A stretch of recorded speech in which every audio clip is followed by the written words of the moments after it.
Get him now before the police come.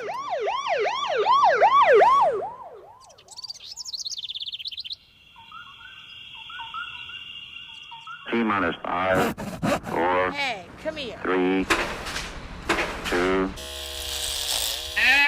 1. Ignition. Liftoff.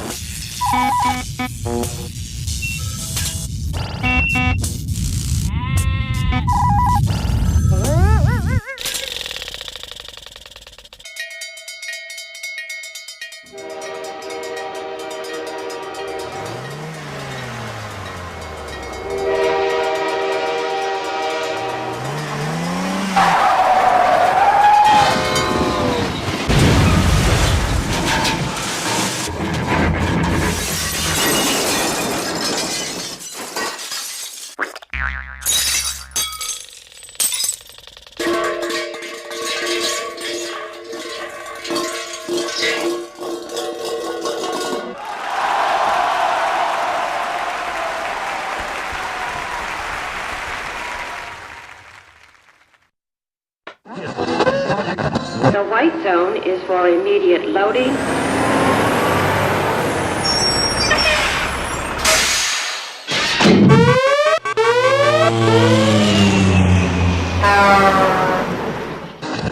La zona blanca es...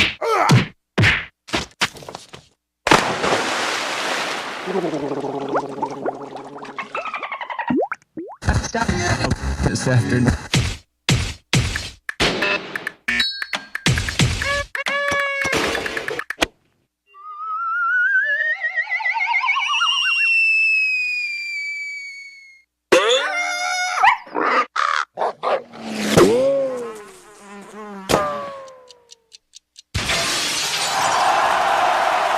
Fabulous.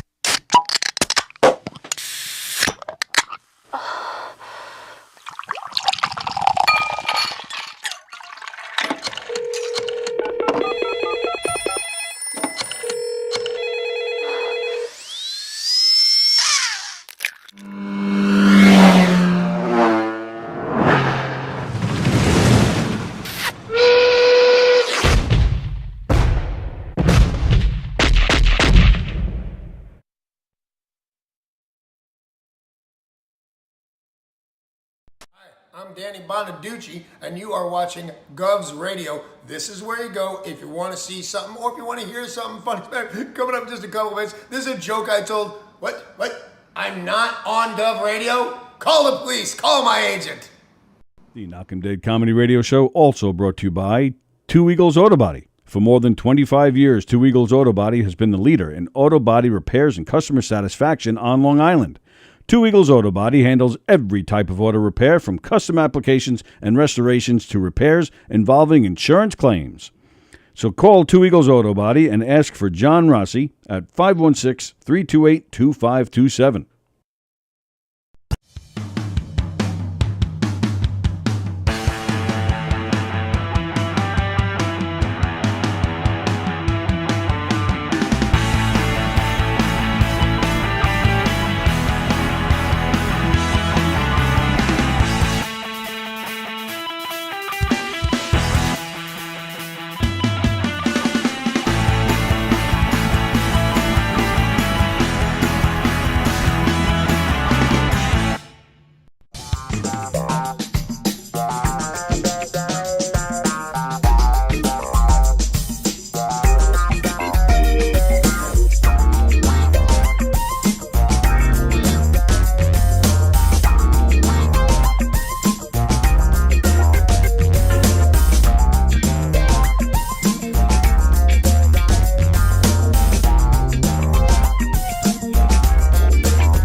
never ends. Knockem dead.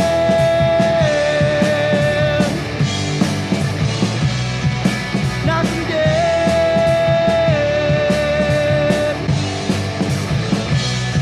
Comedy show.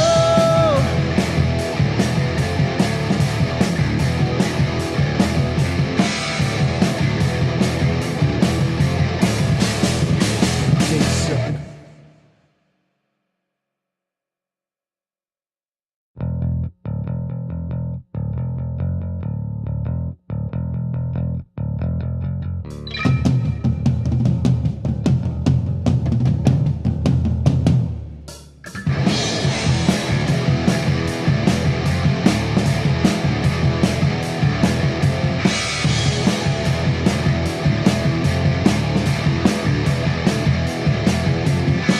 You wanna listen in as the show begins. You're telling all your friends the party never ends. Knockem dead.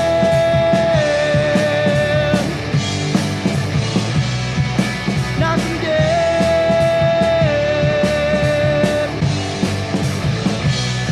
Comedy show.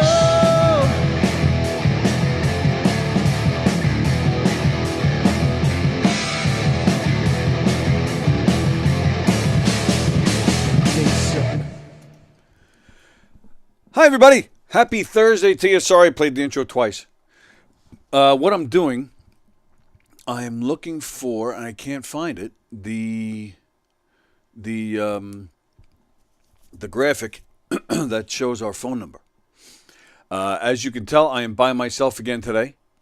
And so I wanted to have I wanted to put the phone number up because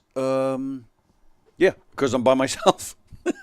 So I want to get the phone lines are open. The phones are fixed. If you guys recall, I was saying that like a week or so ago that the phones were not working right, but they are working now. Why can't I find this thing?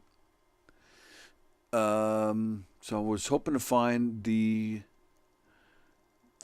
graphic with our phone number on it because I want you guys to call in today. I'm calling this Freeform Thursday. Should be Freeform Friday. Freeform Thursday, where I just want anybody who feels like calling in, just call in because I have some stuff to talk about. Nothing pressing. Don't have a guest.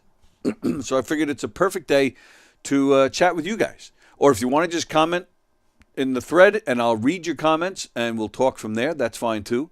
But comment in the YouTube feed because we're back on Facebook as well. That's just to build numbers up. I don't really, I'm not looking at the YouTube I'm not looking at the Facebook feed.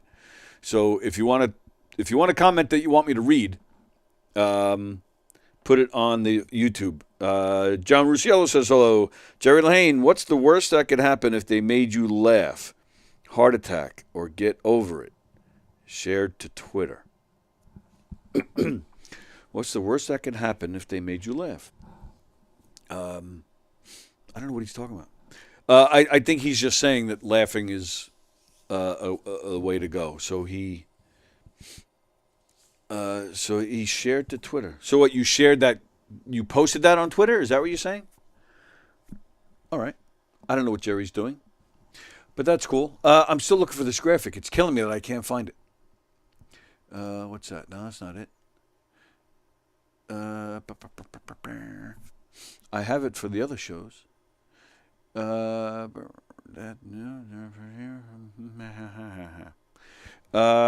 that's not it. So, how's everybody doing? Happy Thursday to you.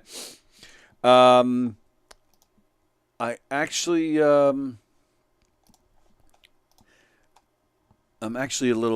very mad today, to be honest with you. No, that's not it either. I'm mad today. I am mad today. I was telling you guys the other day, very seductive. Ooh, Jerry. I was telling you guys the other day when Sean was here that I was complaining to him that I have to go. Oh, I found it. I found it. All right, let me put it there. Where'd it go? Sons of bitches. I don't know where it went. Gotta love my limited technology knowledge. All right. Bear with me a second. I'm going to do that. I got to do that. I'm going to do that. And I got to do that. And there it is. All right. Phone lines are open. Here's the hotline number. 516-465-3990. Anybody feels like calling in today, just free-forming it. Just going to hang out with you guys and talk and chat. You want to call and talk about something? You want to call? Oh, anybody want to call and just tell me a joke? That'd be cool. Yeah, so my complaint today is, I was telling you guys on Tuesday when Sean was in that I had to go to Social Security office. Social Security office, if you've been fortunate enough to not have to deal with these people, you are fortunate. The people at motor vehicle are cheerful compared to these guys. And you know, I have to say, motor vehicle, I don't know, I don't find it as tough to deal with anymore. Like, they used to have this big reputation. Like, it was like an inside joke with everybody in the whole world. Like, all you do is say motor vehicle and people will roll their eyes. I don't find it that bad anymore. I don't know if they just had a changeover of people or maybe they're treating their employees better. But, yeah, the people are a little friendlier. You're not stuck waiting there for hours and hours anymore like it used to be in the old days. But Social Security, on the other hand, these guys, they make it difficult on purpose. I'm convinced of that.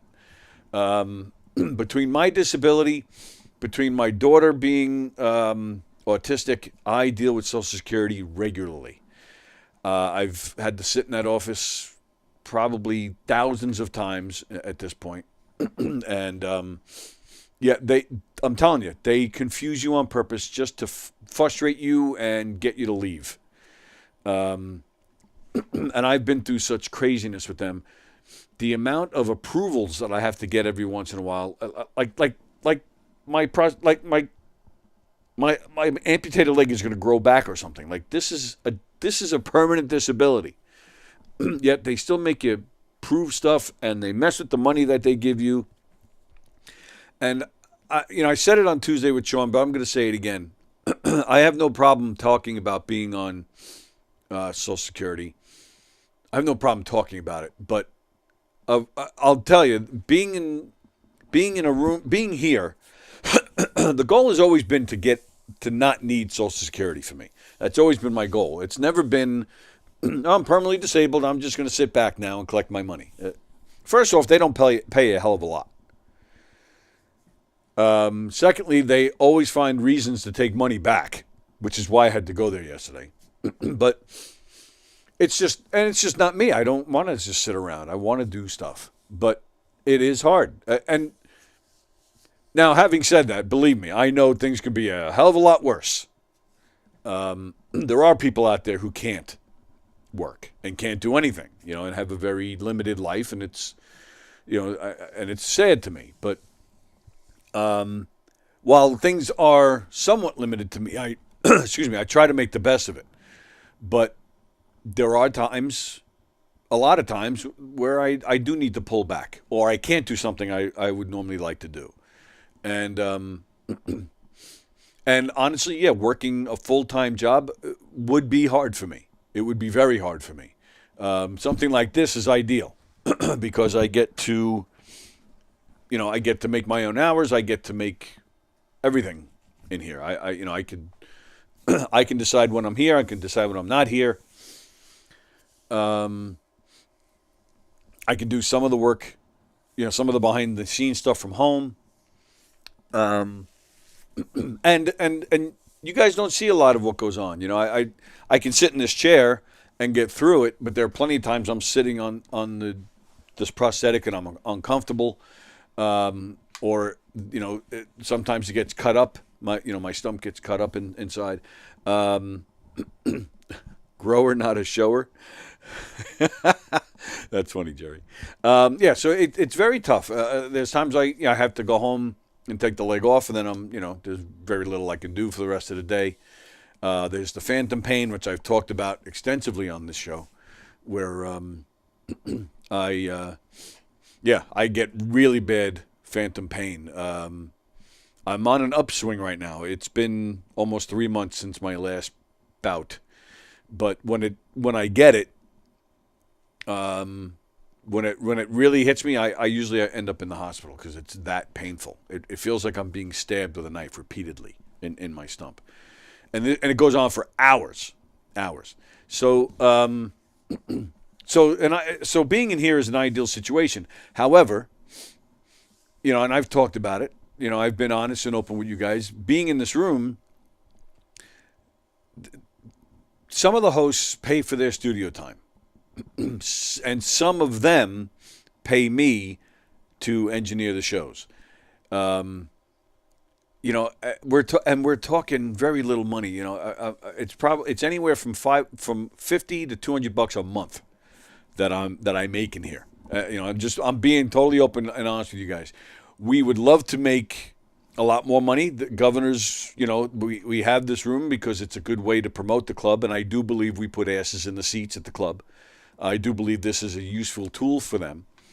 But we, of course, would like to find advertisers and get more content in this room and make, more money. I would love to make this a full-time gig where I make full-time money and not need the Social Security. But it hasn't worked out that way so far, but we're still trying.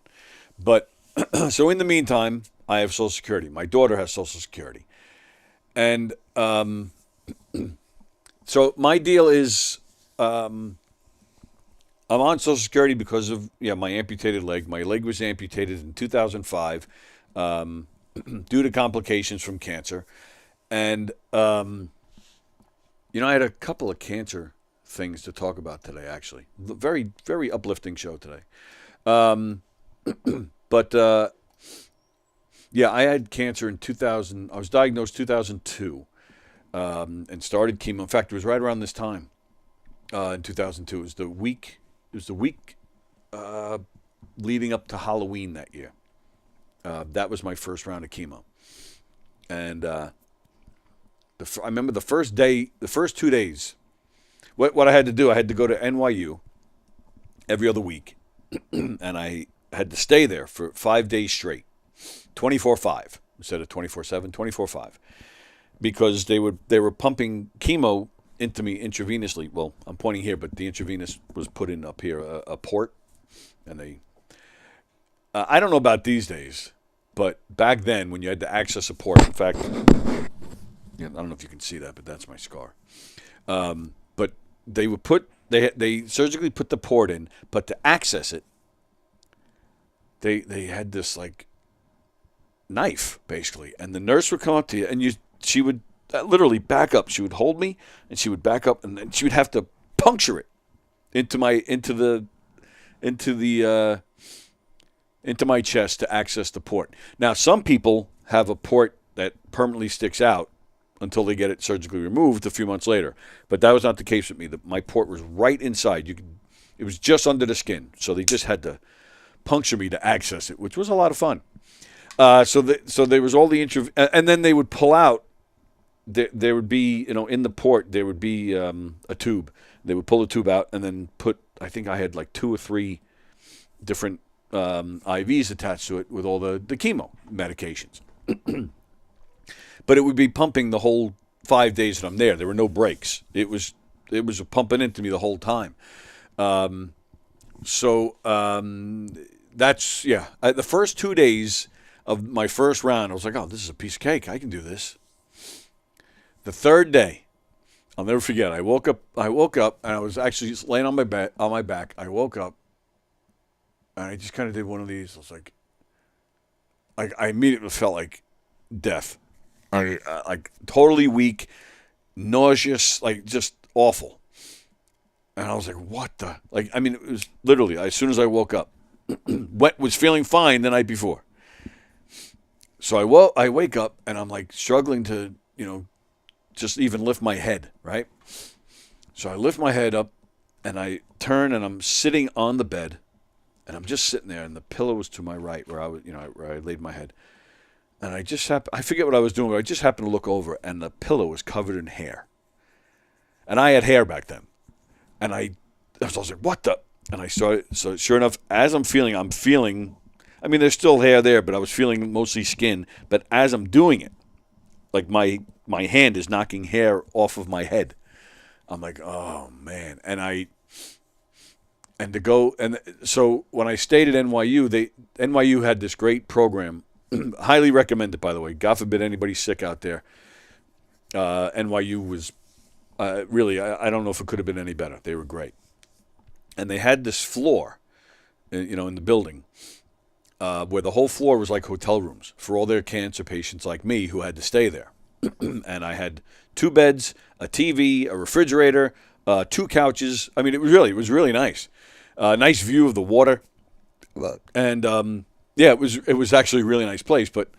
And what it was, again, because God forbid you had a problem with the medications, you were there. So you just had to go to I think it was 2 floors up, and see the doctors and the nurses, and they would set up a schedule. At this time you got to see this person for that. At this time we have to change this. At this time we're doing this. So in between appointments, you would just go down to your room. And yeah, I mean, I don't recommend this, and I hope it doesn't, happen to anybody. But if you're going to go through it, this is the way to do it. It was a great program. So yeah, I would just go to the floor to get my, to get treated. And I did. So I lost all my hair. I lost almost 80 pounds.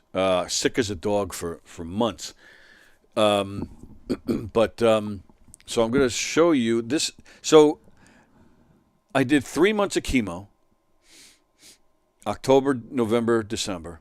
That January was the first surgery we had. We originally tried to save the leg.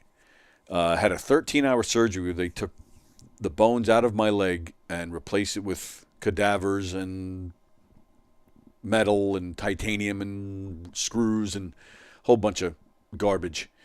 Then February, March, April, May, I did more chemo. So this year, actually, this year I am, so when they tell you, like when people say they're cancer free, you gauge that by your last treatment. So May of 2003. So this year I had 20 years cancer free. And I was told, I continued going to the doctors until 2009, where they said, you are definitely cleared. This is the type of cancer that doesn't come back. You're cleared for life. You never have to come back. So, thank goodness. So in 2003, after that big surgery, 13-hour surgery trying to save the leg, and going back to chemo, it took a while to gain some weight back, but my hair did start to grow back towards the end of the chemo, probably around April of 2003. My hair was coming back. So here's a picture of me. This is probably April or May of 2003. There are my kids. You can see I had 2 legs. Look how dark the beard is. My hair came in really dark. My hair was never that dark in my life until it just grew in like that. But this next picture, now I have other pictures at home, but I'm not going to kill you with that. You know what? My phone is ringing. Hang on a second. Remember when I had the guys from PAL in here with me? This is Eileen from PAL. Hi. Hi, how are you? I'm doing all right. How are you? All right. Well, I'm a little... don't say anything because I'm live and you're on speaker. Oh, geez. Hi. Hi, everyone. I could call you back around 1 o'clock. Perfect. Cool. All right. Thank you. Bye-bye. That's Eileen from PAL Special Needs Unit. If you guys remember, I had the board on here. Great people. Yeah, so that was Eileen. I'm the president of the PAL, so she's got some kind of complaint. I'm in trouble, or somebody's in trouble. So anyway, so yeah, I have some pictures at home of me looking deathly sick, which I won't do to you, except for one. This, and I'm showing you this one because a friend of mine saw this picture once, and he's like, "Dude," he goes, "I don't even recognize you in this picture." And this isn't even the worst of it. This because again, my hair is, my beard is starting to grow back in this picture, where I didn't, I had no hair on my body when I was at my worst. So that's me. So that's probably March of 2003, give or take, around there somewhere. And that's basically all I did. So if you notice both pictures, I'm laying on the couch, and that was basically all I did for like 3 years until the amputation. The amputation was 2005. So cancer free, but I'm explaining all this to give you guys an idea of what life is like, because you got plenty of people out there which when it comes to Social Security, like, oh, my taxes go to that, and this jerk can work, and this guy can do this, and this one can do that. They don't need it. So I'm trying to explain my life and why I do need it, and why I collect. But they, and just to show you, because you guys don't know the ins and outs, or unless you're in it, unless you're in that life, and that goes for anything, by the way. A lot of even comedy. People think comedy is easy. You just go up there and tell jokes. No, you got to write good jokes. You got to write smart stuff. You got to write original stuff. You got to be good out there. You have to, have a good presentation, and a nice presence. There's a science to everything. Everybody thinks everything is easy, and it's not. But but I'm bringing all this up because I had to go to Social Security, because again, Social Security. Again, an amputated leg doesn't grow back. You don't grow out of autism. You don't grow up, and, remember when I was 8 and I had that autism? No, it doesn't work that way. But yet we still have to continue to justify what we're doing and why we're doing it and why we're collecting and why we live the way we live. And it pisses me off. And so, I was joking with Sean the other day, but I was pissed. Social Security. So because of my disability, I lost my job, the job that I had in my previous life before I got involved here at the club. I won't say the name of the company, although I'm sure a lot of you have figured it out or just plain know what company it is. But I lost my job due to my disability. I tried to keep my job. I knew the job. I was on the job for 10 years at that point. I knew the job. A lot of the job pertained to climbing utility poles and doing work up in the air. But a lot of the job didn't require climbing poles. There was a lot of work to do on the ground, and there's the the cherry pickers, the bucket trucks where you can go up in the air on most poles. Not of course there's backyard poles where you're not going to climb, but there's plenty of work to be done on the ground, and I knew the job well, and I did my job. I was an average lineman. I wasn't the best. By far not the worst, but I was definitely average. I mean, I was given, I could go out and lead a job. And, but I was pushed out. And, which pissed me off. It turned out to be a blessing in disguise, because I do love my life here in this room. Even though I don't make any money, I do love it here. And I have a great time. I've met some great people, whether it's just, somebody whose work I admired, or people who have become friends, or friends who I work with in here. I've just had a lot of great experiences, a lot of laughing, a lot of great times. So, and I wouldn't trade that for the world, but at the same time, you need a job to support your family. So, so I lost my job. And to make matters worse, I fought to keep my job, and they pushed me out. It was a very miserable experience. And then to top it off with Social Security, some years back, Social Security came to me and said, well, because there were a few times I was out from work, like due to a surgery or whatever, and I was collecting the Social Security. But Social Security has a program where you're allowed to go back to work, like a trial period. So you'd be getting paid from work and still getting your Social Security.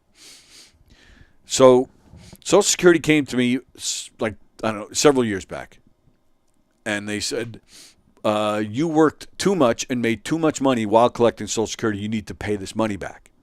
And I said, no. I said, I was within the guidelines. And they said, no. And they gave me documentation with all the dates I worked. Well, the documentation was wrong. There were dates listed that I was not working. And I said that to them. I said, no, I didn't work here. These dates, this, I didn't work. And they said, well, we have no proof of that. Like, you have no proof that I didn't work? I said, you have the proof that I worked on certain dates. They go, no, but we need you to prove that you didn't work. Now, I don't know about you guys, but I don't know how to prove that I didn't work. How do you prove that? You don't have timesheets at home. You know, I clocked in. So I left work at 5, and I clocked in at home at 5:13. And according to the time clock, you were there until 7:32 a.m., where you then left the house to go back to work. So I had no idea how to prove it. So Social Security said, all right, well, we'll contact the employer. The employer, they're not gaining anything on this. They didn't give a crap. So they never responded. So I lost the appeal, and I had to pay thousands of dollars back. And even that is a process. Because they'll tell you, okay, we're just not going to pay you for months until it accrues, and it works out to be the time that all the time that you would have paid us back, that money. Then we'll start paying you again.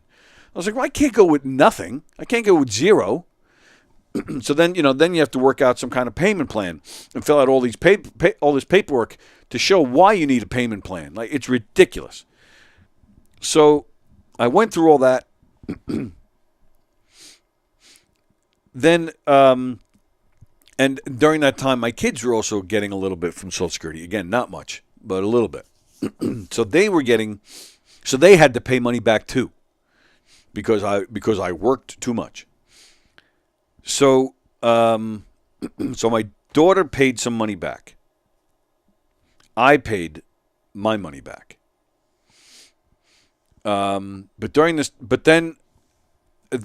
then I think I was paid up, but my daughter wasn't. And then COVID came. And during COVID, I guess because the whole world was a mess, the loan payments, not the loan payments, but the reimbursement payments were suspended during COVID. So I don't even know if she still owes money or not. Because when they pay you, in the old days, when you get a check, there's no stub. So you have no idea what's what. You just get the paycheck, and then when you file your taxes at in the next year, then okay, this went to this. So last week I get a letter that now my son owes money from when I worked too much. He owes $14,000. That's a number of several years worth of payments. That's because again they don't pay you a hell of a lot of money, especially the kids were not getting a lot of money. It was hardly anything. $14,000. I don't know about you guys, but I don't have $14,000 laying around. Yeah, and that's the thing. So I'm like, well, that money was used to live. We didn't go on vacations. Lisa and I got married in 1998, and I got sick in 2002. So, from 2002, we didn't go on vacation. We went, well, because Lisa works full time, and she does okay. Okay, she would take maybe some extended weekends up to Lake George, which it's not exactly the most expensive trip. It's a nice trip, but it's not exactly the most expensive trip. We never went to California. We never flew anywhere. We never took her to Europe anywhere. Like, we never did anything like that. So, and then when we, split up in 2012, so from all that time, from 2000, so those 10 years, 2002 to 2012, we didn't have all this money to go around, doing things and, lavish vacations and money to, to blow on fancy parties or something, we fancy cars, we didn't. So, this money went to our kids, went to our life. And, and even now it's gotten a little bit better. Like I took a trip to England. I had I was able to, the trip to England cost $1,600. It was an $800 flight there, $800 back. So I was able to scrape together over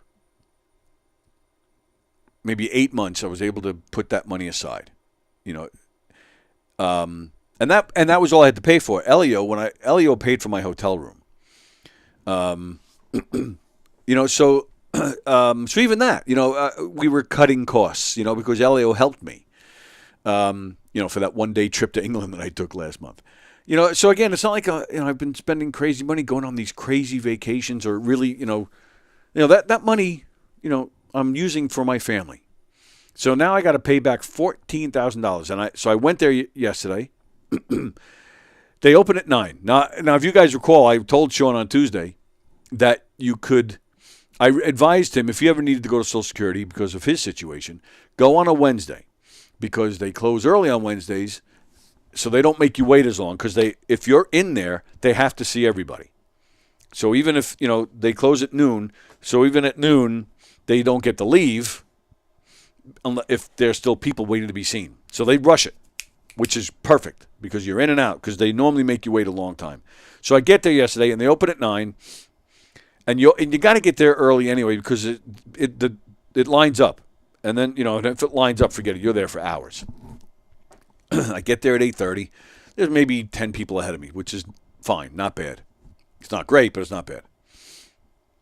But yesterday, if you're in this area, it was cold yesterday, they make you wait outside until 9 o'clock when the doors open. But, of course, they open them like 9:05.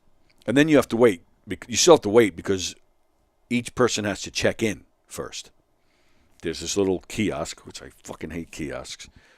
But you have to type in your info and what you're there for, and they give you a ticket, and then they call your number. But you can't, so it's not like they don't let everybody come in and sit down and then form a line to this kiosk. No, the line stays outside till each person gets to this kiosk. Then you can go in and sit down. So I was freezing my nuts off. Finally then, got to the kiosk, got my number, sat down, waited a while, of course, get called. The girl behind this is what upset me. So I get there and I see the sign. They don't close at noon anymore on Wednesdays. So they're open from 9 to 4, Monday through Friday. I'm like I was hoping, they'll rush me out, So I go and I sit down for a while, but I was happy because I saw I haven't been there in a few years, thankfully. Probably the longest stretch I've gone without being there. And I saw that they actually they expanded. They opened 2 more teller windows. So I was like, oh, that's cool. So I'm waiting. I finally get called.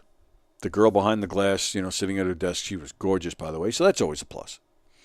But yeah, she informs me, yes, Zach has to pay this money back because this is from when you worked. And I said, look, I've been through this with you guys. I didn't work on some of those dates.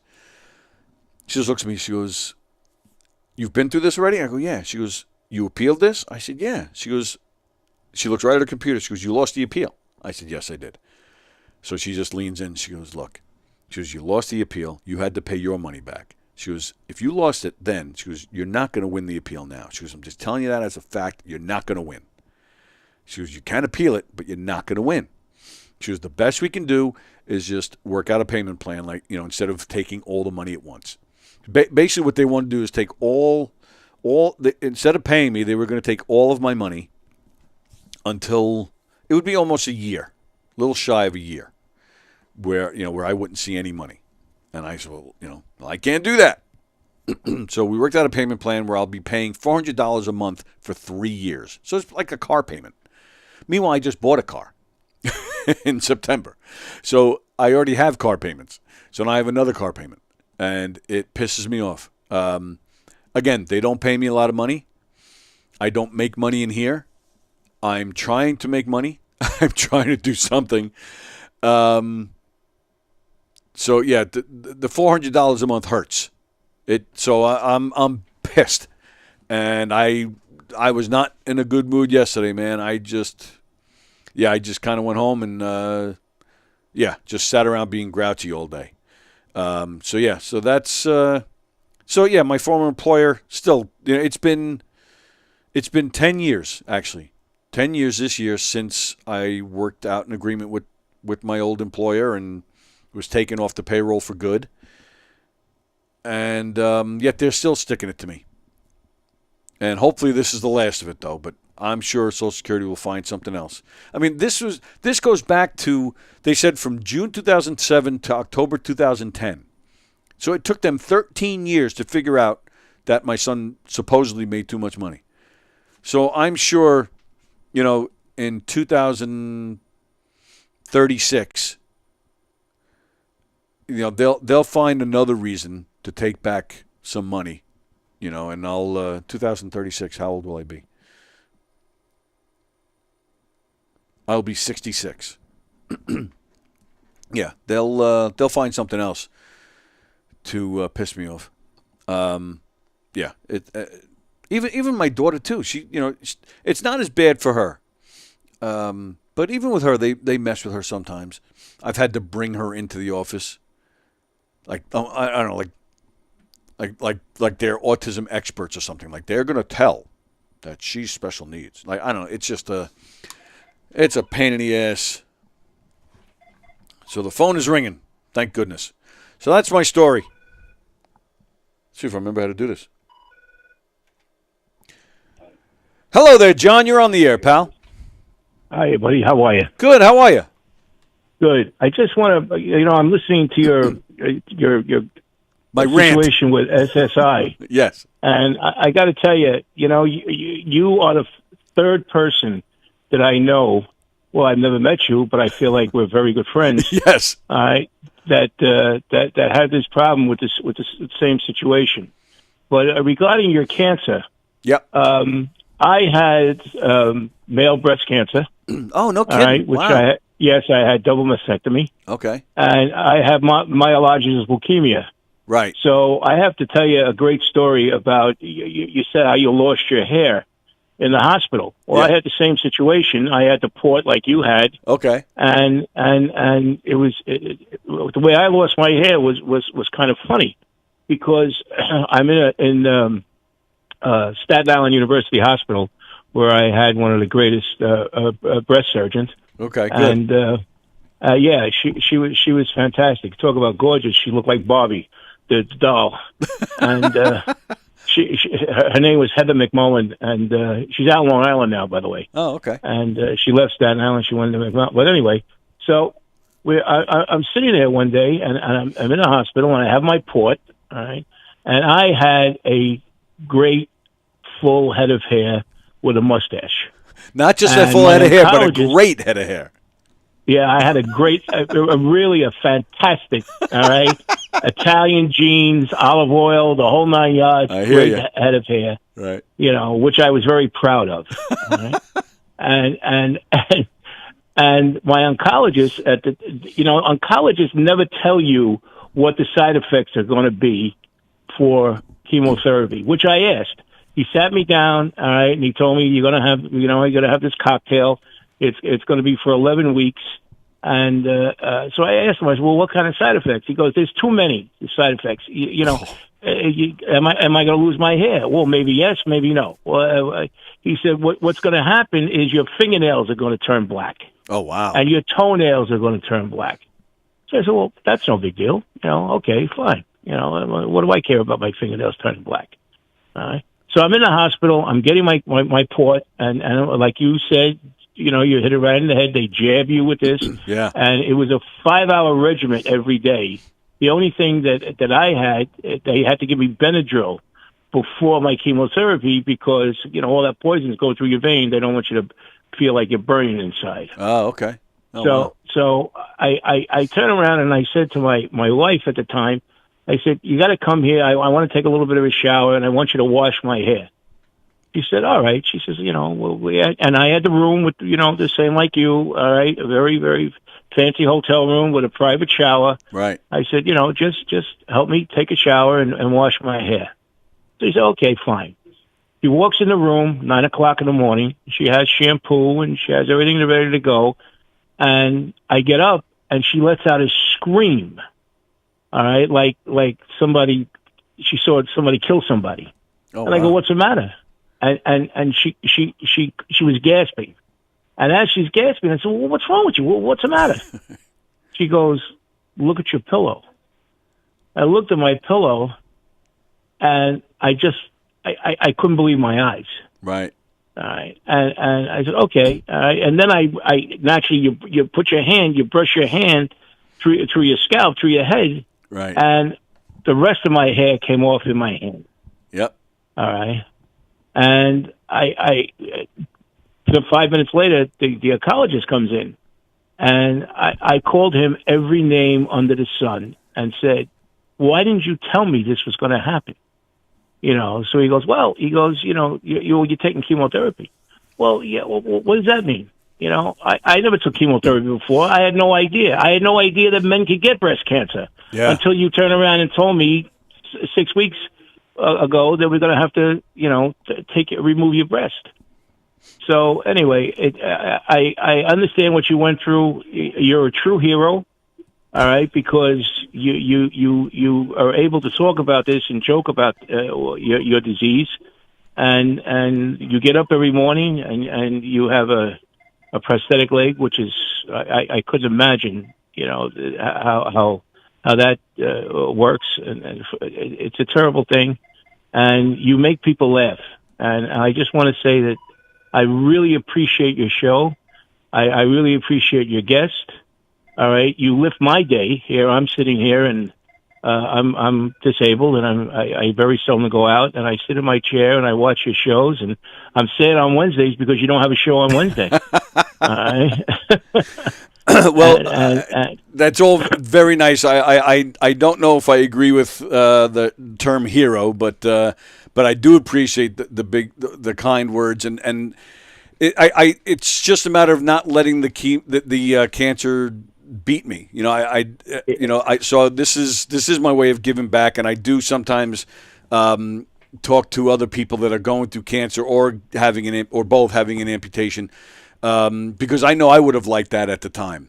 So it's just my way of making the best of it. Because I don't want it. Otherwise it wins. And that's that's no way to live.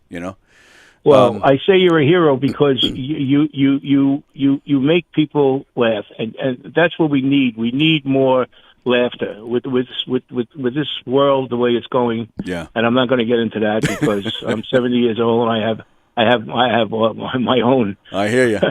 My own opinion. Right. But people should really watch your show and see the great work you do with the autistic community, mm-hmm. and you do some fantastic work, and that's why I say you're a hero.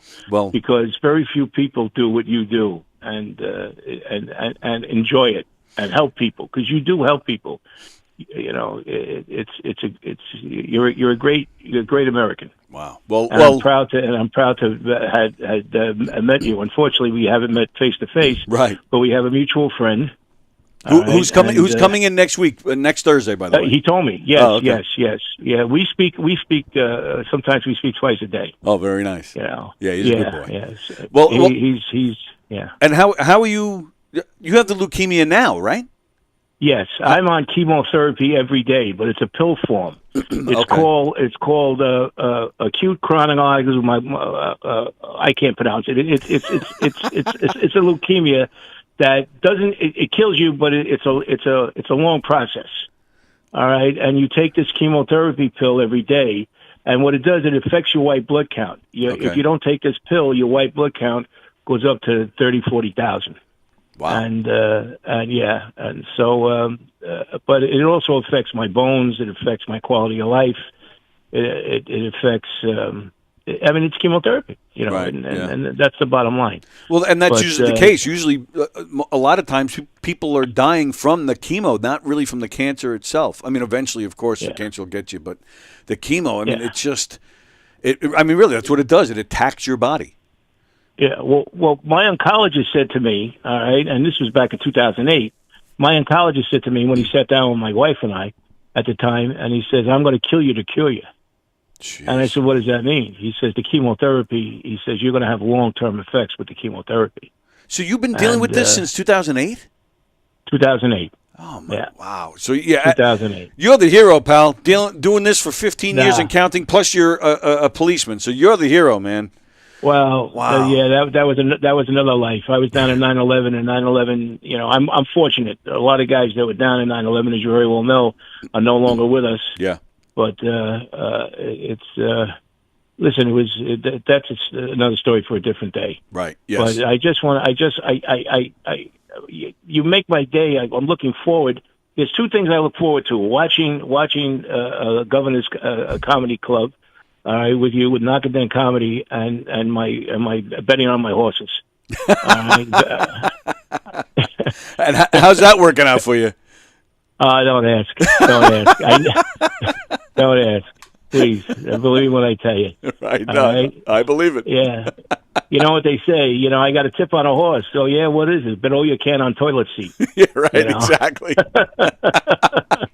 I'll let you go. Thank you, John. I really appreciate the kind words. That's very nice of you, pal. Right. Talk to you soon. All right, John. See ya. John Rusiella calling in from Florida. My apologies to whoever else was calling in, but it didn't have caller ID. So I normally don't answer the call if your name's not there. And depending on who you are, I might not answer even if I do see your name. So, but that was very nice of John. Wow, those are some nice words, huh? Wow. All right, let me go back. I haven't been reading comments in a while, so let me see what we got going on. I've been rambling about this cancer stuff. But again, I was trying to just give you guys an idea of what the life is like. Almost like I'm assuming this is stuff I'd like to say to Social Security. So thank you guys. Let me vent. Thank you for role playing. No, John, I have not gone to the Patchogue office. I've been dealing with Freeport. Jerry Lahane says, I see you as perfect for this gig. Wow, some more kind words. You guys are the best. Beard going strong seems health indicator. Yeah, it was kind of like a health indicator. Like to see my hair growing back. The whole idea always, right, is to just get back to normalcy. Whatever your normal is. And for my adult life, I've had a beard more than I haven't. So, to see the beard growing back just felt like, all right, it was telling me, okay, you're getting healthy again. You're able to grow your hair again. So, hello, Brendan Burt. Good to see you. Hello, Jeff Bosey. Hello, Vicky. Vicky, hope you're feeling all right. Bosey says you look like Tom DeSillis. Who does? I do. No, I don't. I don't know if I've ever met him in person. Tom DeSillis is a local comedian here on the island.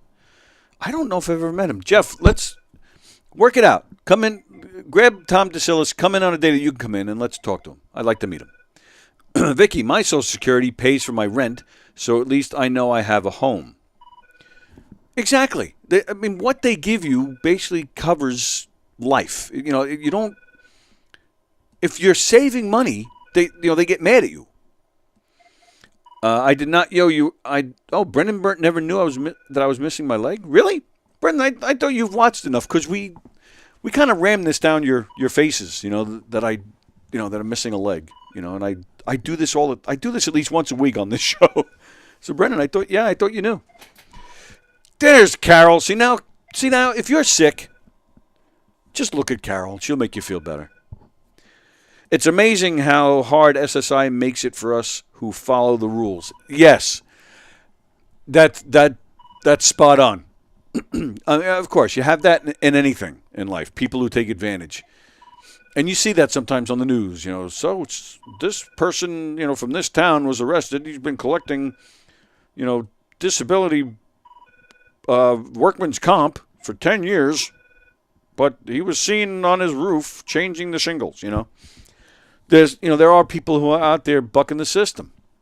But again, you're not going to grow out of autism. You're not going to grow your leg back. Like, to me, those are no-brainers, Oh, Ken Pichelle is watching. Hello, Ken Pichelle. Hope you're well, pal. Brendan, absolutely none of my business, but did you speak to a lawyer about this? I get in that situation. Social Security is the plaintiff placing the burden of proof on you. But, no, I understand what you're saying. No, I've never sued Social Security, and I don't intend on it, or again any legal battle, because I don't want that game. I don't want to get into all that. I don't want them to have a microscope on me as far as what I would bet that I would probably lose this gig if I had if I really fought with Social Security. Not to mention the murder mysteries and stuff. The physical stuff that I do. And I don't want to play that game. I did have a lawsuit with my former employer, which I can't get into. But I will say that I was under a microscope with them. It was a bad time. There was a lot going on with that, and because I was a union guy, at the very same time there was something going on. Like normal stuff, like work stuff. But there was something heavy going on at the time that I actually uncovered myself. And then I had to and it was in the district that I covered. So I had to kind of like lead the charge against the people who did something they weren't supposed to do. And these guys were, the people that were affected by it, yeah, they threatened me. They threatened, they broke into I had a van at the time. They broke into my van. They messed with me quite a bit. So I had that going on at the exact same time. So it was a really bad time, and I was just happy to get out of there and be done with the whole thing. I missed my friends. I met a lot of great people working at my former job, and I still talk to some of them today. But I don't miss the company. It was a terrible place. Corporate America, not a fan. Never mind, it's none of my business, but it pisses me off. My dad got the same shit when he passed. Very sorry if I spoke out of turn. Nothing to apologize for. You're not speaking out of turn at all. In fact, I'm enjoying this. We do a lot of laughing in here. We do a lot of outrageous conversations and silliness and stuff, but once in a while we do get real and kind of on the serious side. And we haven't done that in a while. So I'm cool with this. And I appreciate you guys chiming in and making this easier.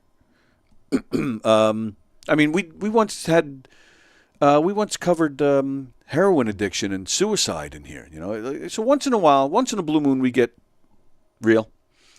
Bosie, wait, that's not because of a shark attack?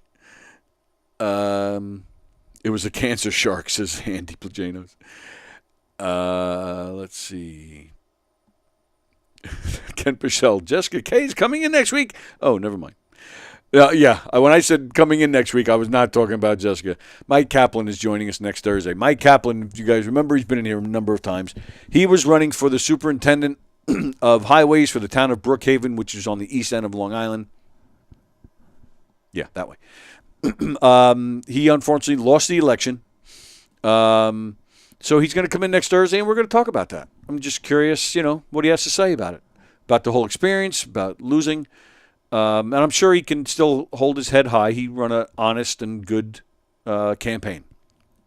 But Mike's been my buddy. I've known Mike since I've known Mike for over 25 years. Holy moly.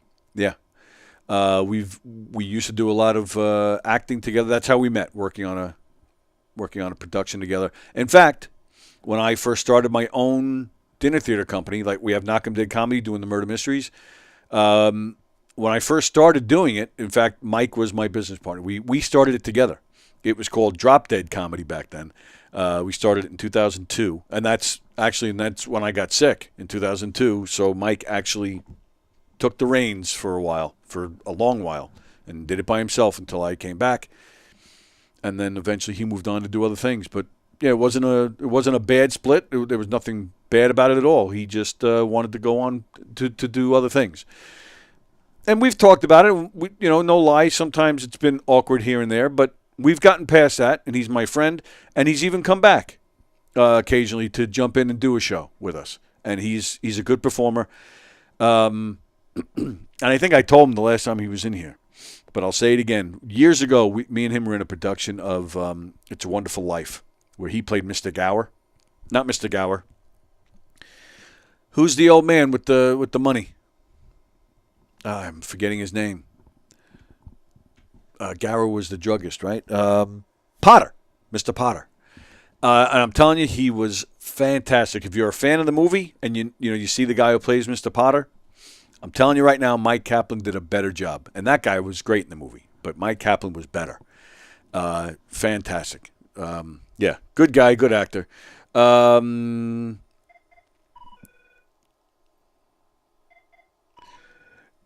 So if you can, give him a ticket to come down to the brokerage. Oh, the brokerage, says Jeff Poche. Who? Give who a ticket? John Rusiello?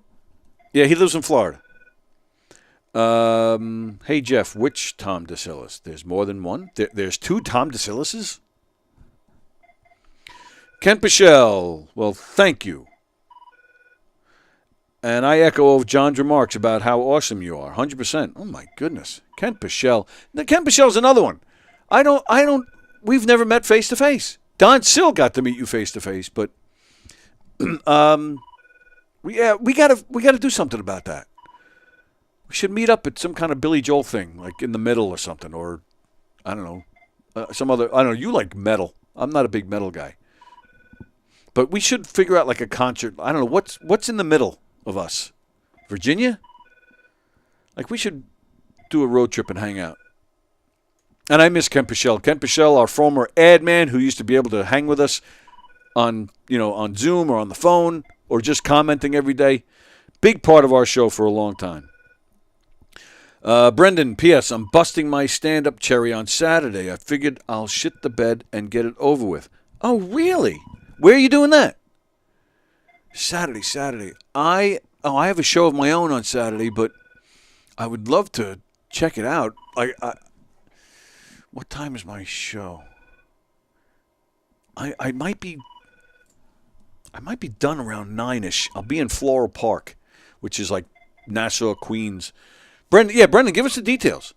And if either way, whether I can make it or not, I'd love to hear all about it. So maybe next week, one day you can call in. We got a busy week next week, though. Monday, we have comedian Allison Persky coming in. She's got a very special fundraiser show that she's got coming up. So she's coming here to promote that. She'll tell you all about that on Monday. And it'll be the first time she's on the show. Known her for a while. She's a local comedian. She plays the Giggle Room in here a lot. But, yeah, that'll be fun. Tuesday, Sean will be back. Johnny McDonald will be here on Tuesday as well. And then we also have EJ's PJs. They were in here last Christmas time. They sell. They take the pajama donations and donate them, and they raise money for sick children. They were in here last holiday season, so they're coming back on Tuesday to talk about their program. Next Thursday, Mike Kaplan will be here. And then, of course, Andy. And then, of course, tomorrow, me and Andy are welcoming Kelpie tomorrow. Comedian Kelpie, who's been in here a couple of times. She's great. So, Brendan, but maybe Monday or Thursday, if you have time to call in and tell us about your first experience. I would love to hear about that. That was not a plug. I still want you guys to like me or tolerate me. You guys have served as a bigger inspiration to me than you'll ever know. Now, Brendan I did meet once. He was here at a show. I forget if I was in the show or not. I think I was, right? I forget. But, yeah, Brendan, I did meet him once, quickly. You sure that's not SS calling to say they made a mistake? No, it's definitely not. Carol, you and Ken come to Dallas. Oh, that would be cool. Yeah, I've been to Dallas Airport on a connecting flight. That's my only Texas experience. Fremder, there he is. SSD is purposely designed to ask for more money back than they gave out. Nothing about anything this state does is made to strictly benefit the people. It's just another corrupt way to take money. Is it? So you're saying this state? So this, you don't think this is the case? With other states, the whole country? Oh, Carol's calling. Oh, I love when you call. I'm called so that the phone would stop ringing.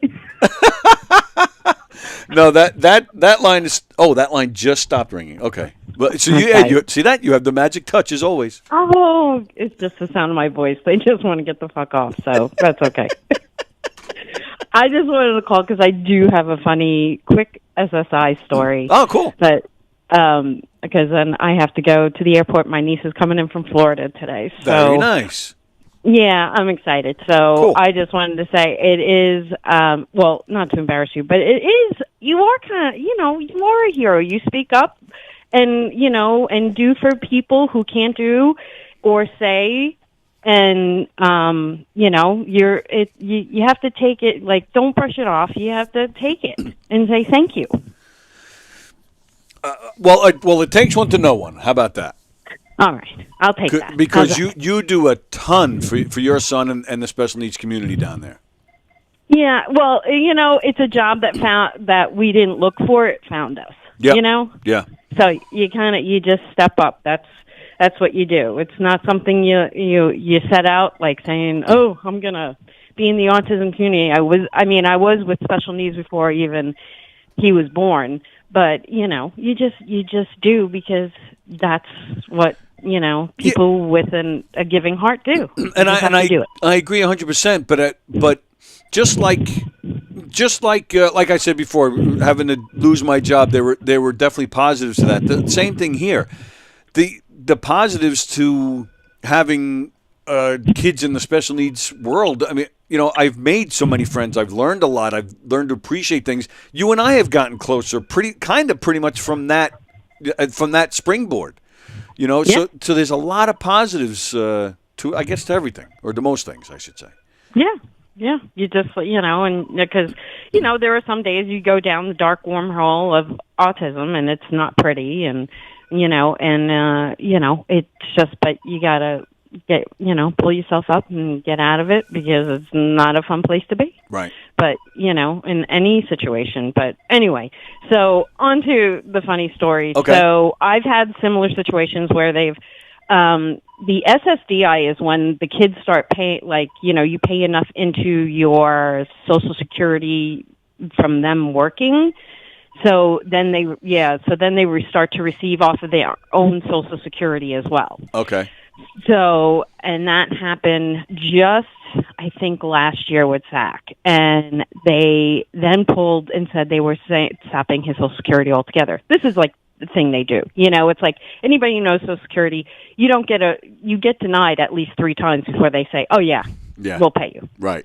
Yeah. So it's a gamut, and it's ridiculous. And so I knew this just from being in the autism community and, being an older person in the community. I have a couple of friends that have gone through this before me, and they said, just keep doing. And I actually had to hire an attorney. Oh, wow. Because it was to that point, because they were like, well, he's not autistic enough.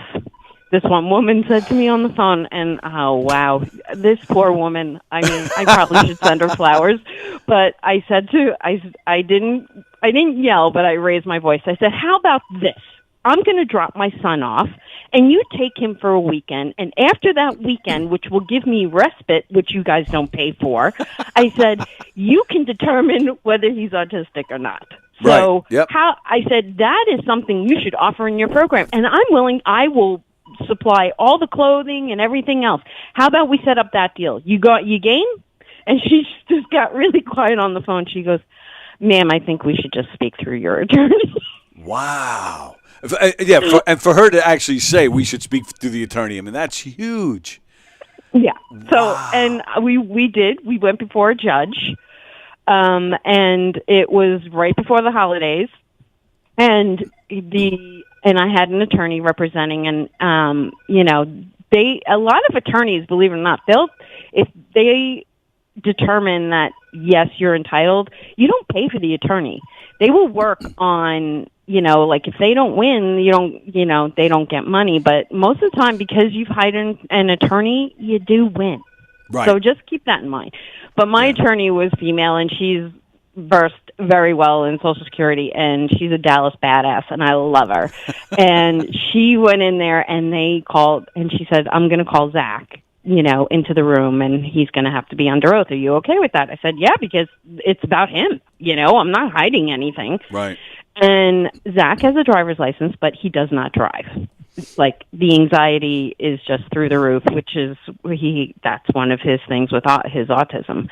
And so the judge and the judge was able to ask him questions, and he said, do you drive to work? And he said, yes. And the judge looked at me, and I was like, and he says, okay, so you drive to work. Yes. Who do you drive with? My mom. But you drive to work. And he said, yes. And he asked him a couple other questions, and then he excused him. So then the judge looked at me. He says he drives to work, and you stated under oath that he doesn't drive. I said, you didn't ask him specifically. Is he the driver? So I said, literal, hello, this is Autism 101. If you want a question, it has to be exactly what you like. Yep. Okay, yes, you drive to work, but are you the passenger or you are the driver? Did you ask him that? And the judge looked at me and he said, no, I didn't. He says, you're right about that. And I was just like, whoo, and I'm doing a happy dance under the table, but it's just so funny that these people who are so in this, it's like, do you watch a video, kind of educate yourself, read a book, right. Just like, don't sit there and I will tell you that usually they don't give you, like their decision there at the time. Yeah. And this was going on for a couple of years and like just back and forth and just ridiculous. But Go ahead. Sorry. Go ahead. No, it just became, so the judge at the end of it, he looked at me, he goes, you know what? You've been through enough. You usually you have to wait 10 weeks for a decision, but I'm going to do it from the bench. I declare that this child is autistic, young adult is autistic, and he will receive Social Security. Wow. Until, and he said, I'm so sorry that this, and he apologized. He actually said, I'm so sorry you've had to endure this for so long. Wow. And then were you retroed? Yes. Nice. Yes. Not a lot. I mean, it's not anything, let me tell you, like I said, I don't understand people who like can cheat the system, like who said like our, and go in like, with a limp or like, they pretend they had a stroke or something like that, and then like they're fine. Right. Like I don't understand that. It is so much fucking work. Yes. And so hard. It's ridiculous. Are you thinking of the Brady Bunch when Mike Brady threw the suitcase in the courtroom and the guy turned the neck brace turned his head? The guy bent down. Wasn't he wearing like a tiki thing around his neck at the time? Yeah, he had the neck brace, yeah. And he turned his head, and that's how they proved that he was faking his injury.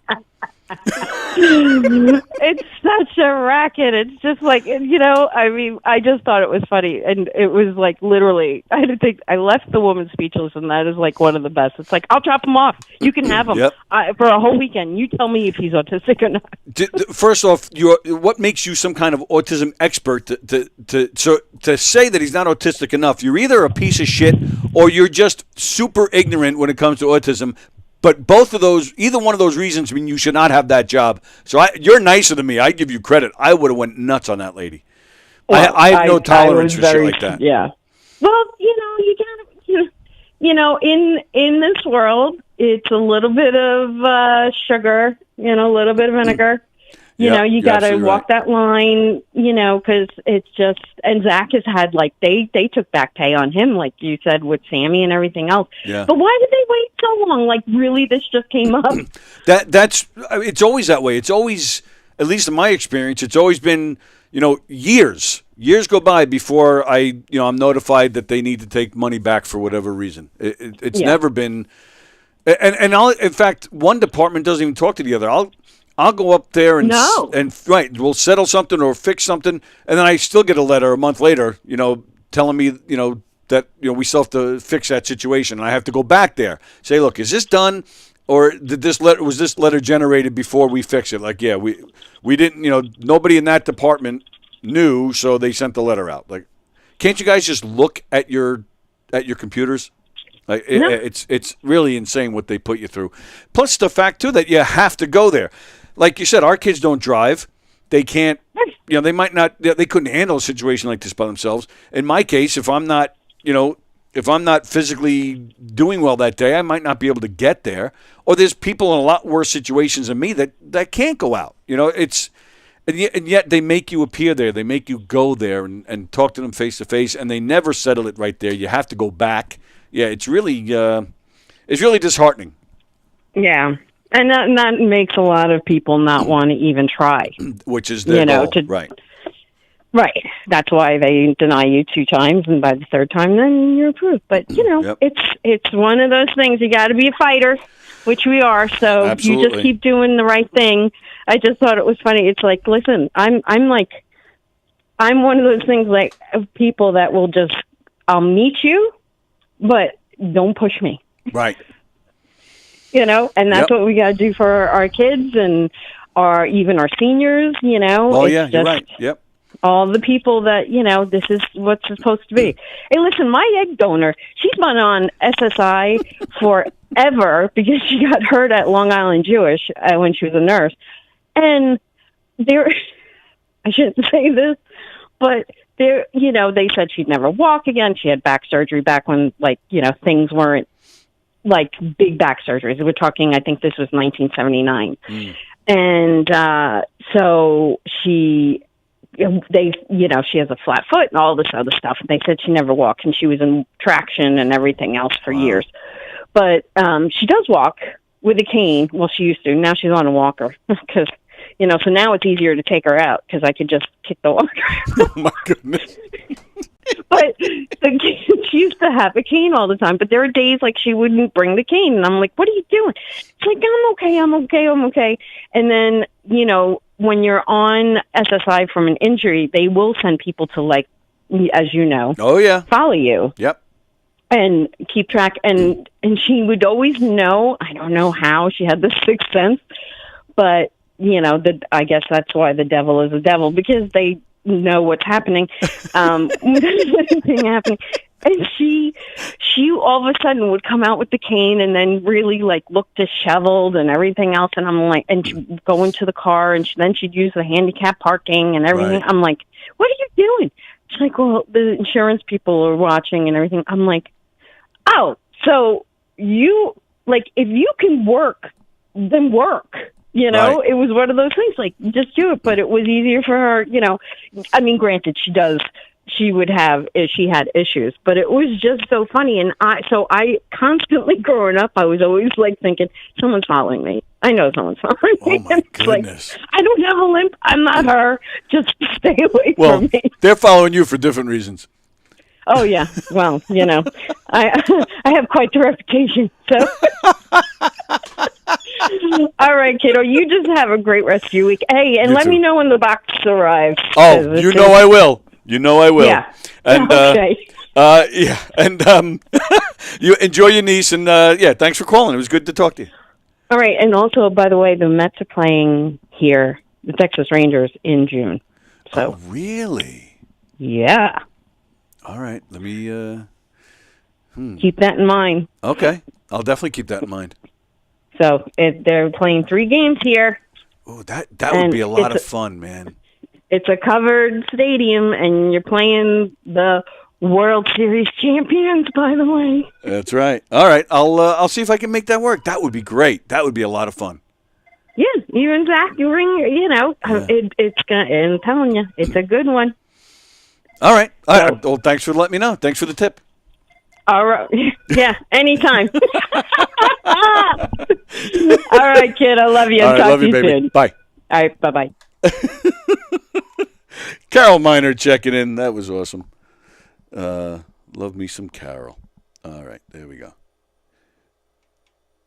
Okay. All right. Thank you for the call, Carol. Let me see what some of the rest of these comments are.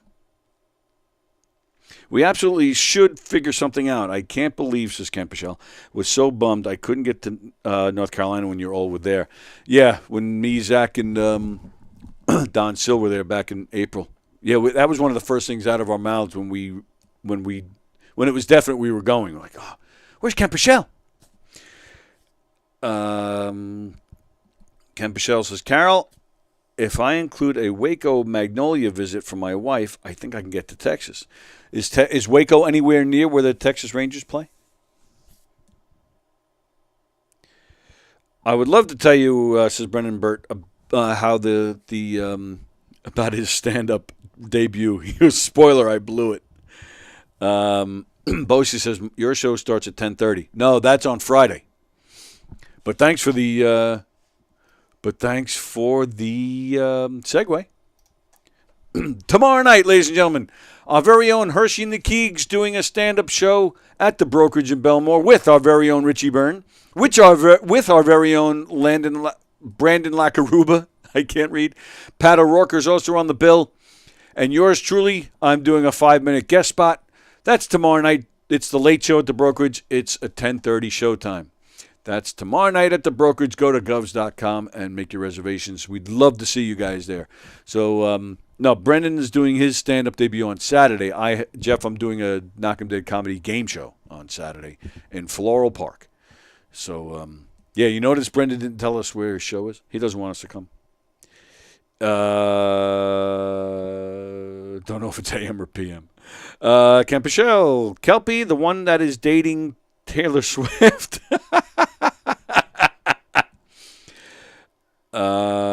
My favorite SSI story is still the prank call with Derek. That was SS related, wasn't it? Or was it IRS? You're probably right, Ken. That's one of my favorites too. And you can find that on YouTube. Knockem Dead Comedy Scams the Scammers. Yeah, Derek, it's not a fond memory for Derek, but yeah, I thought it was great. From the old days when Eric and Sally were here, yeah, that one, and that day we made fun of Steve Perry, the former lead singer of Journey. Those. If you ask me for my favorite memories, like from the old days, those two immediately come up. Wow, the phone ringing a lot was really killing you guys, huh? Maybe Waco is much closer to Arlington than we are now. Belmore. Great show, says Brendan. Thanks. And thank you, pal. Thank you, all you guys. Yes, Christine, Floral Park, it's a private, it's in somebody's house. It's a birthday party. I wish it was at your house, Chris Thomas. Chris, and speaking of heroes, speaking of the special needs community, Chris Thomas, ladies and gentlemen, Chris Thomas just completed. She taught. She does the iPhone class. We've talked about it on here, where she does the iPhone class. She teaches people how to take really good, high quality pictures with your iPhone. We hired her at the Nassau County PAL Special Needs Unit. We hired Chris to come in and teach our community how to take great pictures with their iPhones. I got a lot of great feedback. I made it to the first class, but the class ended this past Tuesday. Chris got a lot of great feedback, and hopefully we can do it again at some point. The turnout was not as big as we had hoped, but we're hoping we're going to display. We're having a fundraiser in February, and we're going to display some of the work that the students did. And hopefully, between that and word of mouth, maybe we can build it up and try it again at some point. But, yeah, Chris Thomas, she's also, we'll put her in that hero category. For, it's one thing to work in that community, but to teach them, to actually teach a class for, 5 or 6 weeks, that's not easy. So thank you, Chris, for doing that. Thank you very much for doing that. All right. So, Yeah, then the other thing I had in relation to all this today, that the actress Shannon Doherty, I don't know if you guys have been following this or been hearing about this. She's been battling cancer for a while. Stage 4 breast cancer, but now she just revealed that it's spread to her bones. There's Chris Thomas right now. You are a hero.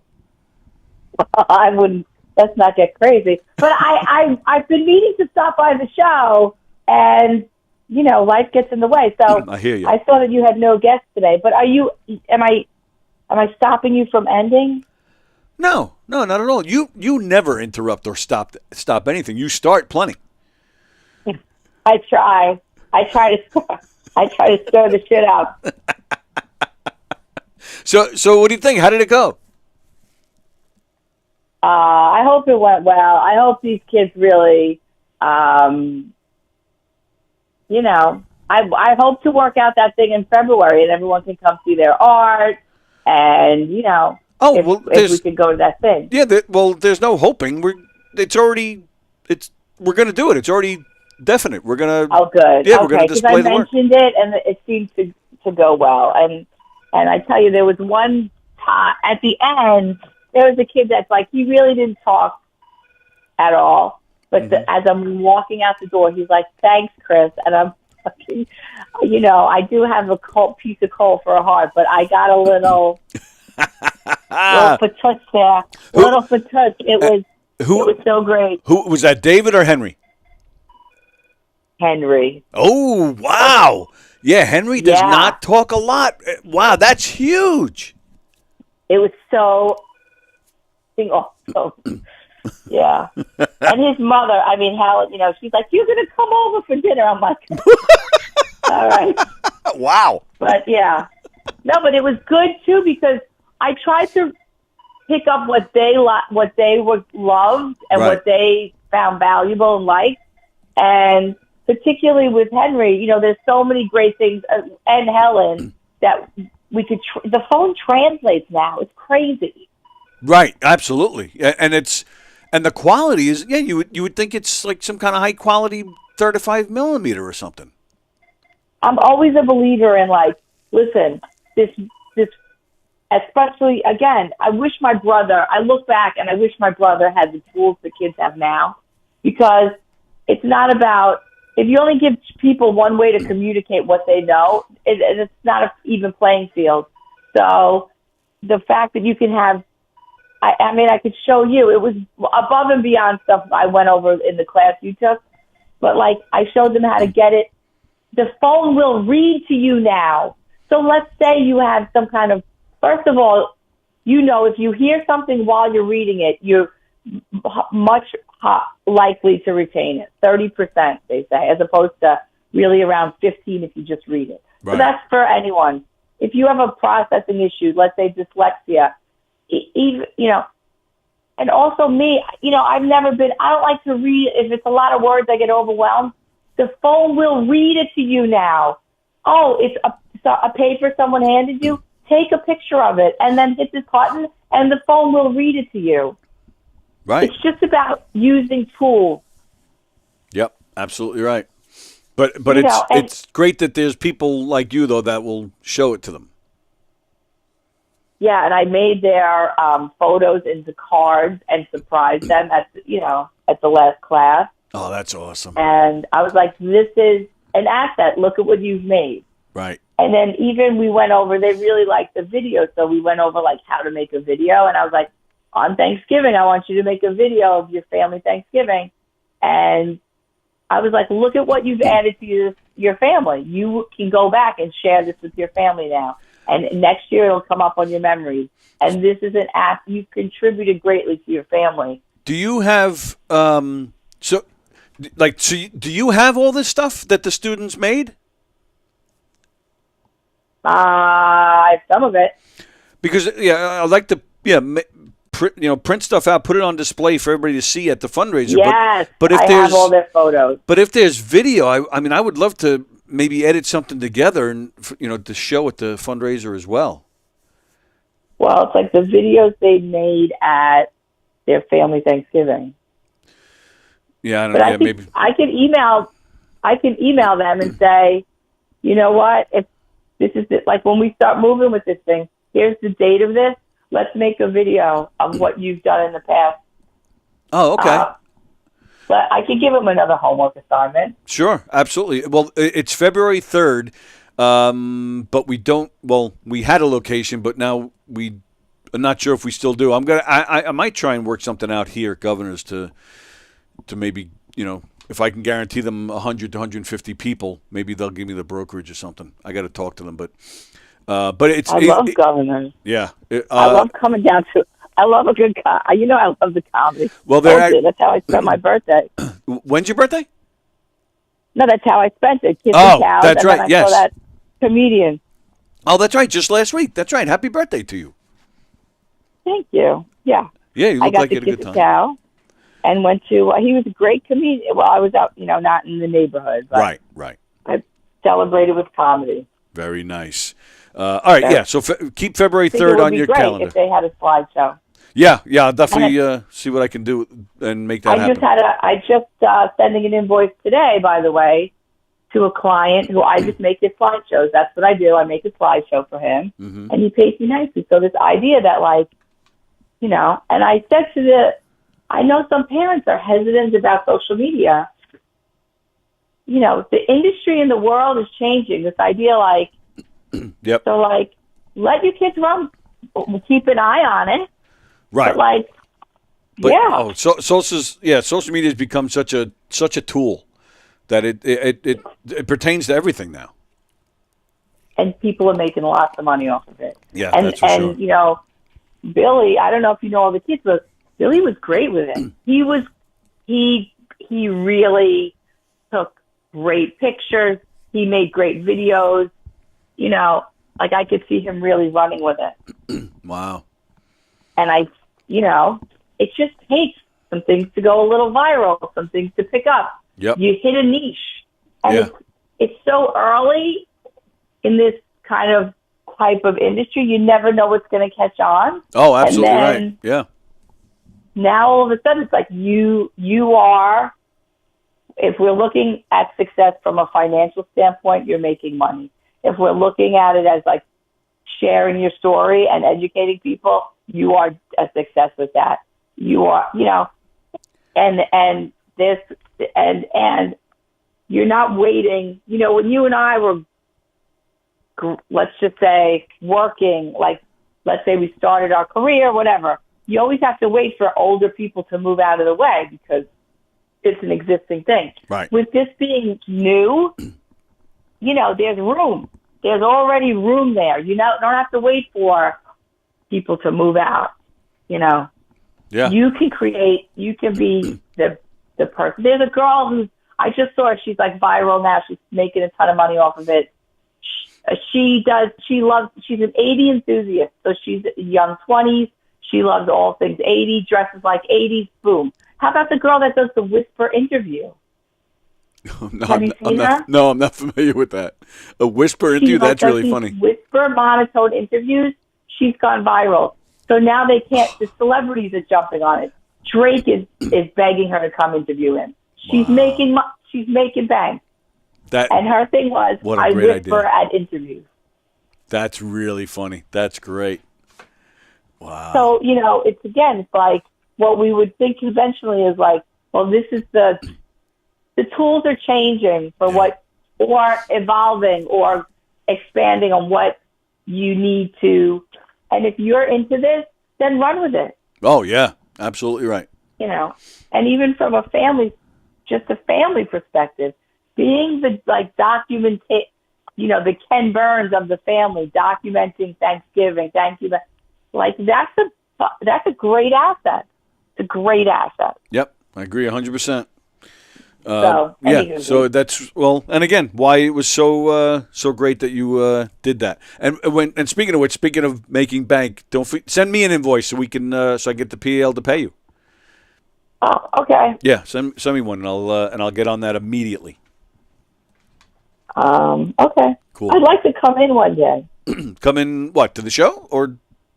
Yeah, I don't really have anything exciting on the table, but. That's all right. If you have days that you don't have a guest, I wish that I would, I'm so bad at planning shit. I should have just stopped by today. The door's always open for you. You come in here no matter what I got going on. You're a big part of this family. So, if you want to pick a day, I got a girl coming in Monday. She's doing a special comedy show that's going to benefit Israel, and she's got a lot on that. If you want to join us, or if you want to join, who is it? Her name is Olga Namer? No, it's Allison Persky is her name. So you're more than welcome. Tomorrow, me and Andy are here with a comedian named Kelpie. Next Friday, as of right now, it's just me and Andy. So if you want to, join us, whatever. The door's always open for you. I'll see how my schedule looks next week. All right, cool. Let me know. Yeah, I love coming down to the show. I just always like to have something interesting to offer. You're always interesting. You always got something to talk about, and it's always interesting. So. I don't know about that, but I did go to this thing last night. I don't know if you can hear. I can't really. My voice is shot. There is a benefit. This is the second year I've gone. Yeah. It's in like this warehouse section of Brooklyn. I thought I was getting murdered, but it is all these metal people. Now, I don't think you were like a metalhead. I could be wrong, but I don't really recall you. No, I wasn't. I'm not. Yeah. You are? If you were a metalhead, and I'm sure there are listeners out there, you were going to Hammerheads in February. Like you were going to Spit and Industry, but you were going to Hammerheads in February because it was a real pay-to-play place, and your friend had a band, and yada, yada. Yeah, I hit Hammerheads once or twice. Okay. So there is this benefit, and some of the people from those days have gone on for great success. Like, I'm not really... What's great about me, Tony, is I don't love you for your celebrity. I just love you because you're just Tony Walker. But they're like celebrity, well-known musicians, let's say, like Typo Negative, Testament, right? Some of the players are people from those bands. Right, sure. But it's like a group of about 20 death metal musicians from these bands. They get together and mix it up. So it'll be like, the bassist from Car Bomb, the drummer from Testament. They mix it up and they play covers. And they might play like Easy Lover by like fun sing-along like things. And it's a benefit for Toys for Tots. And it's like so funny. And you feel like you're in a time machine, like you've gone back to Hammerhead 1990. Like, right. But everybody's the same. And we're older, we're all older. There's some younger people there, but it's like a great night. It's a great, funny charity, and like I said, they do good. That does sound like a lot of fun, and yeah, I do love the metal community. They're not, you're not going to get killed. They're a welcoming group of people. I've always enjoyed the metal scene more than I enjoyed the music. But that sounds great. I just felt like where I was in Brooklyn, I'm a metal chick. I'm not going to get killed by that. Really? They're not going to kill me. There's a metal chick in you somewhere? Oh my God! Did you not see? Oh, you've never seen my high school yearbook? No. Yeah. Really? I was at Spit, man.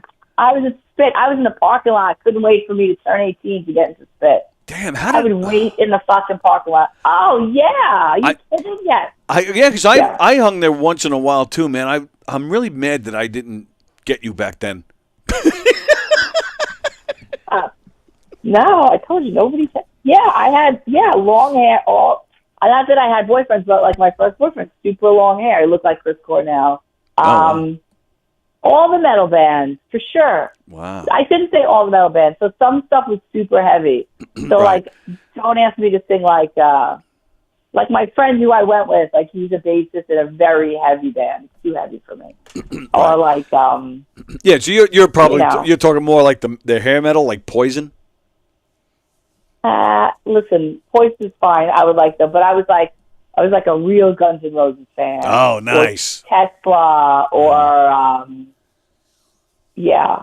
Right. And then I got a goth. I went from that quickly to goth. So I love like Nine Inch Nails and Ministry, old Ministry, not new Ministry, things like that.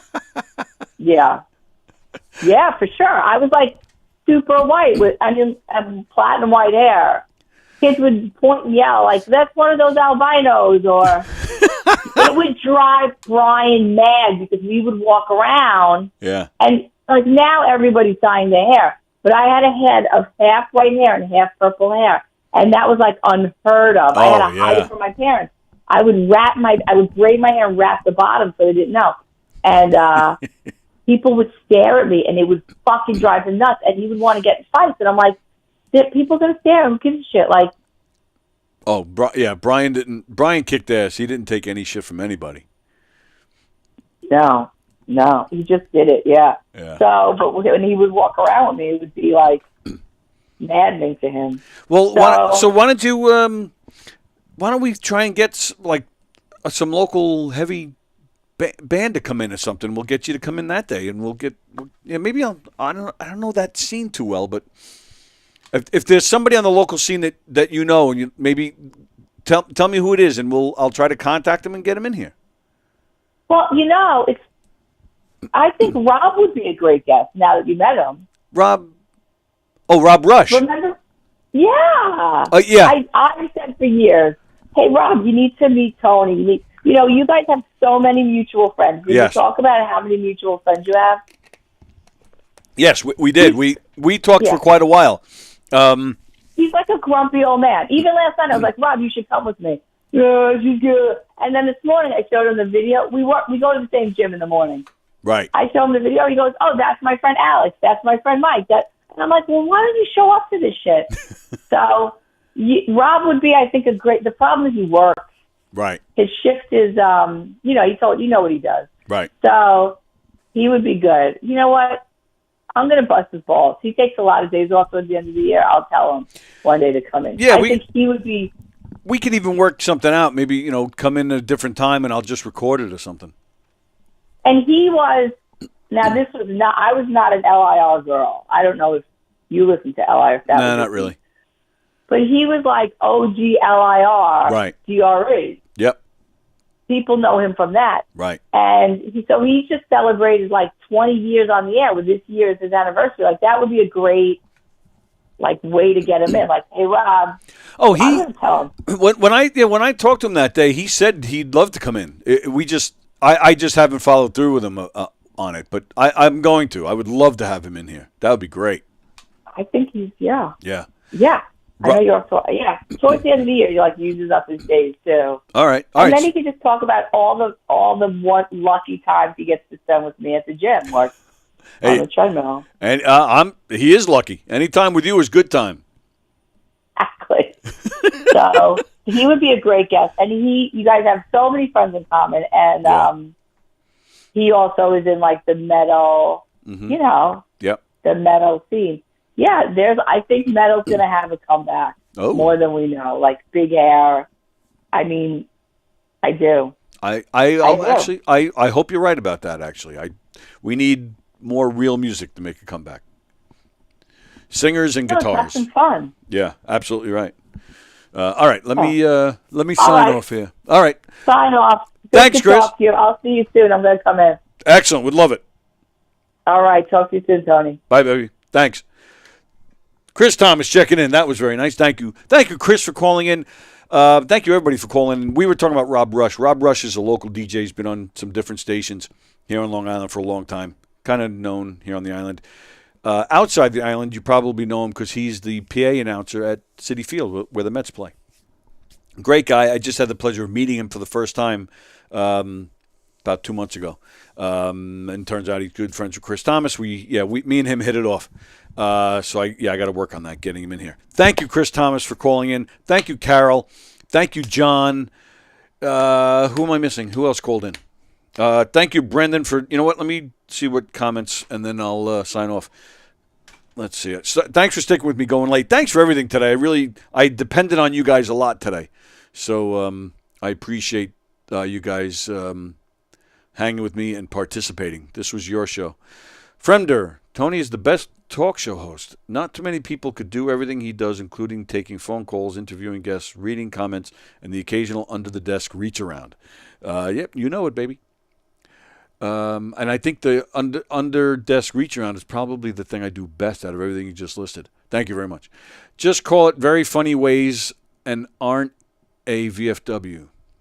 Is that where you're playing, Brendan? A VFW somewhere? And Rent, Betrayed by Siri again. What? All right, you lost me there. Okay, Kemp Show. My college roommate took me to Spit on a night that was dance metal. A dance, not metal. What the? Yeah, it was Uncle Sam's and Spit. It was the same place, but depending on the night, depending on, like, yeah, you had your disco nights, you had your rock nights. So I guess, so Spit, I think, was the metal, and then Uncle Sam's, I think, was the disco nights. Yeah, but it worked out, though. You didn't mind going no matter what because there were always hot girls in that place. Chris said Testament. Is that one of your bands, Ken? Brendan Burt, I remember Hammerheads and Lips. Oh, yeah, Lips. And the 18 variations of the Malibu in Lido Beach. Yeah, well, Malibu had the two rooms, right? Like the alternative side and the rock side. But again, you would go to the alternative side, the more popular stuff because that's where the girls were. But then you wanted to hear the good music, so you would go over to the rock side for a while, and like you work back and forth. But yeah, that was always cool. Which one of these words don't you remember? Don't you understand? I'm caught in a mosh. Among the Living, great album. Hello from the Gutter, Tesla. All right.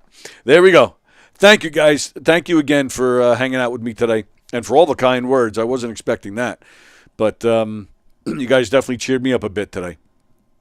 And I appreciate it very much. And I appreciate you guys just being a part of this show. Really, I really do depend on you guys a lot. I love reading the comments and taking the calls. And I love the interaction. I mean, that's, even Knockem did comedy in our Murder Mysteries. It's all interaction, So that's always been my shtick, my thing. I love the interaction. And, so I really do. And days like today when I'm by myself, I really depend on it quite a bit. So I'm glad the phones are working so that you guys are able to call in and be a part of things. That was really cool. Again, don't forget tomorrow night, Hershey and the Keegs, live at the brokerage with myself and Brandon's hosting, headlining Richie Byrne. Pat O'Rourke is a part of it as well. Don't forget the brokerage in Belmore on December 22nd. Come have some laughs with Knockem Dead. We're doing a holiday-themed murder mystery. If you're down in Pennsylvania for New Year's, go see Sean. He's hanging out with Mike Keegan and Mario and Carrie. Go enjoy that show. And Wednesday, December 13th, Governor's usually isn't doing anything on Wednesday, so I believe this isn't interfering with anything. But down in Long Beach, there's a comedy show with Sean again and Peter Bales and some and our own Hugh Murray. And there you go. Speaking of Hugh Murray, Hugh and Travis, they're going on at 3. We haven't been able to get their show live, having some technical difficulties. If we get the show going live, it'll be at 3.